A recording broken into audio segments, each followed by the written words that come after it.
My talk is called Robbing the Robbers Using Simulated Computer Networks, and I'm going to be talking about a specific genre or subtype of games that emerged in Czechoslovakia in the 1980s. And what happens in these games, this is one of the loading screens of one of the games, is that there is a simulated computer which you use to access computer networks and sort of hack them, break codes, sort of pretend to actually be connected to a network. Well, we'll get back to that. First, I'm going to be talking a little bit about the context. So this is a country that doesn't exist anymore, Czechoslovakia. It ceased to exist in 1992. And as you may know, it was a country behind the Iron Curtain, which meant that the cultural and economic exchange with the West was very limited. There was no private enterprise, no hardware or software market. The first computer that was available to the public came out in 1987, and the demand vastly exceeded supply. It was didactic gamma, a clone of the singularity spectrum, domestically produced.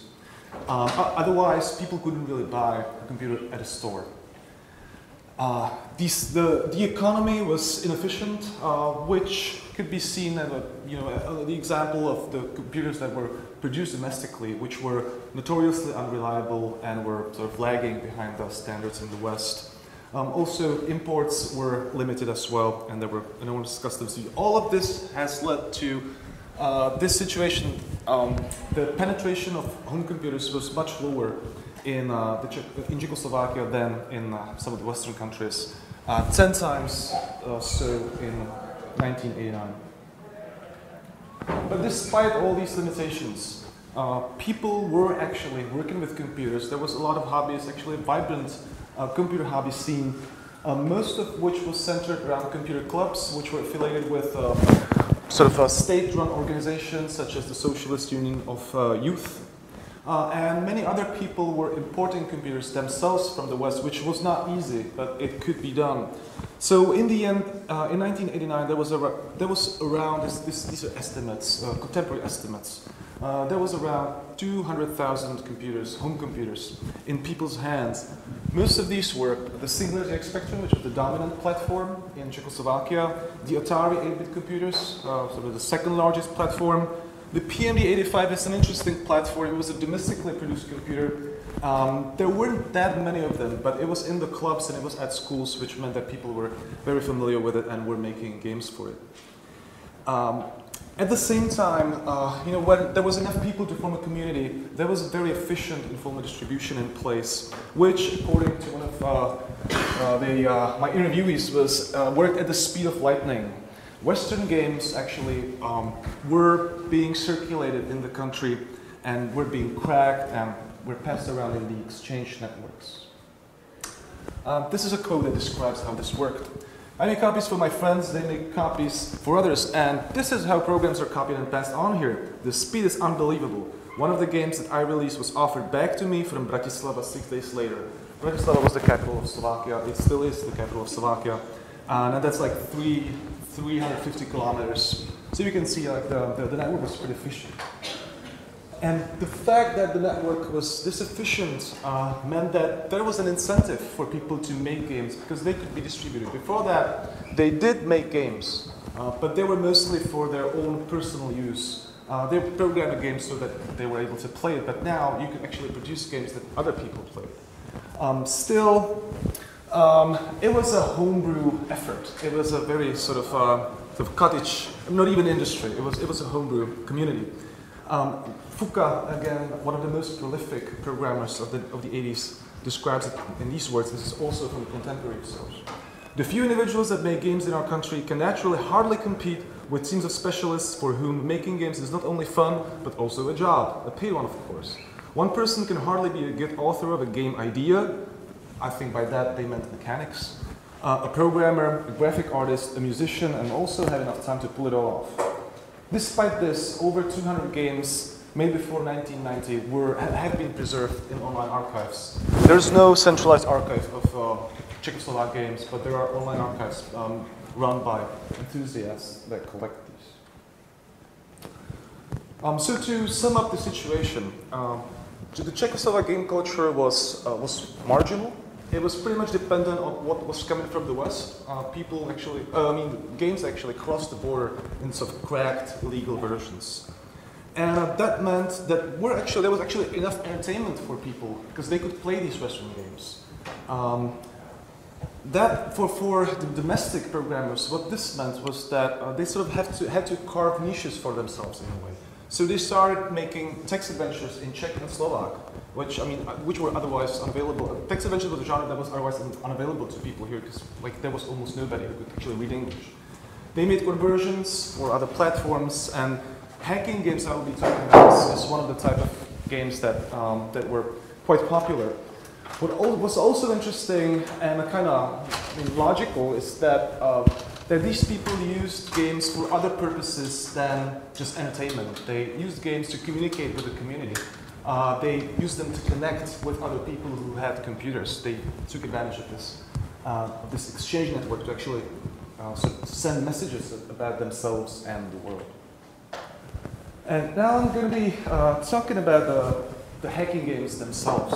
So it's a genre that probably originated with this game, System 15,000, which came out in 1985, and it was made by this guy called Lee Christopherson, who was also a musician. But besides being a musician, he was also a programmer, and inspired by films like War Games and books like Hackers, Heroes of the Computer Revolution, he sort of had this idea to make a game about hacking for the Sinclair Spectrum, which was a computer that otherwise couldn't really connect to any networks. So he made this game called System 15,000. This is how they describe it in an ad. The different game with new total realism concept developed by ABS sets you firmly in the middle of an international conspiracy where you have to use your computer together with System 15,000 to recover $1.5 million.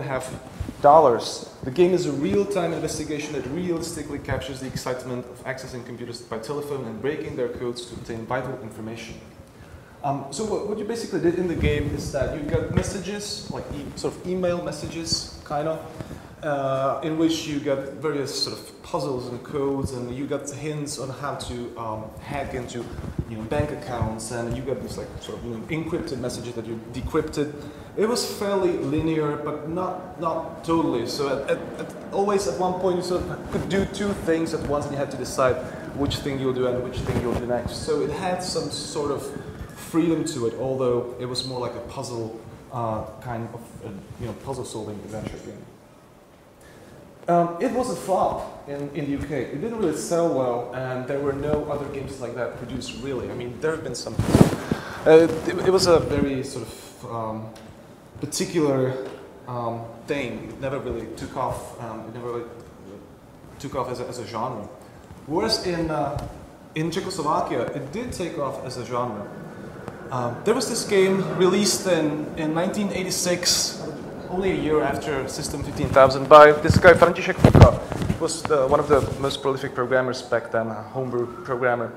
And he made this game called Podraz 3, which is actually inspired by the movie Sting, which was a caper movie from the 70s, which means it's like a bank robbery kind of movie, something like Casino Royale. It's this kind of movie.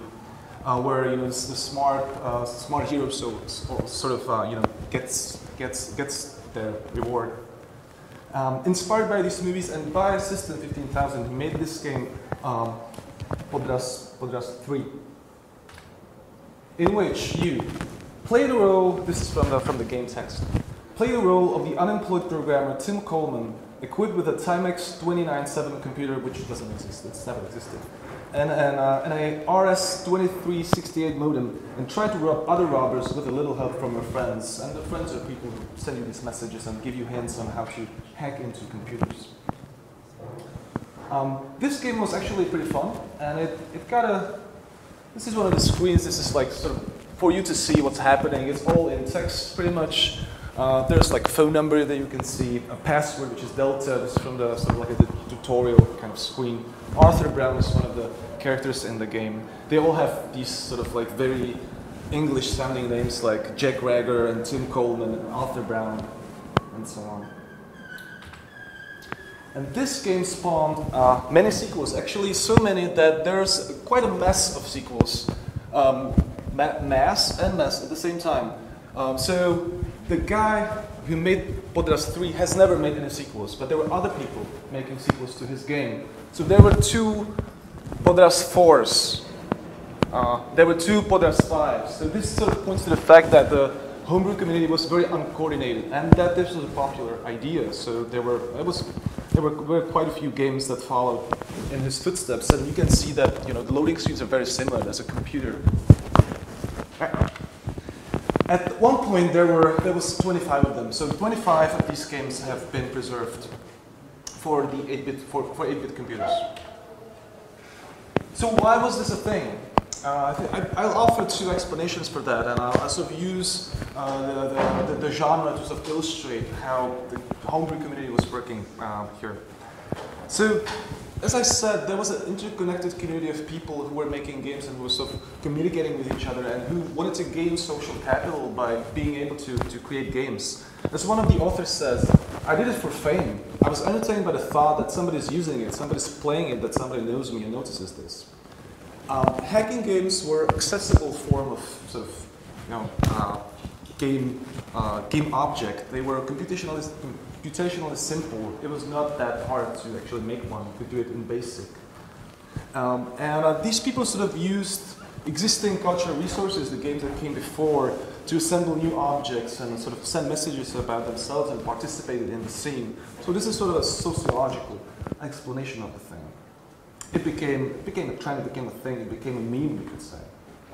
All these characters sort of reappear in other people's games. The author of the original game as well becomes a fictional character in other people's games. And there were numerous sequels and conversions also for the Atari. The screenshots you have seen were for the Sinclair ZX Spectrum. The other explanation for why this was a thing is sexual. And it's connected to the notion of technicity, of the self-expression of people through technology. People were gaining social capital by having access to computer technologies and by being able to operate them in a way. And microcomputers, they empowered people. They allowed people to create their own things, their computational objects. They allowed them to send messages to other people. And having these games in which you can use even more powerful computers, even though simulated, may have made them feel even more empowered. So you can see that this was on the Sinclair ZX Spectrum, which is a computer this big. And in these games, you become an expert, or you become a cracker. And suddenly you have this computer at your disposal, which is an IBM computer, or the Timex 2097, which actually didn't exist. So it sort of played into this dream of becoming a cracker and an expert, having this kind of technical knowledge and technical ability that other people will admire. This particular genre has spread and became even more popular on the Atari platform. And at one point, interestingly enough, lost the connection to the computer simulation within a computer. And there was this other genre of telephone adventures, which was a very similar thing. You would just dial telephone numbers, and you would talk to people who were on the other side. And they would, again, give you hints. In the end, you sort of had to achieve a goal.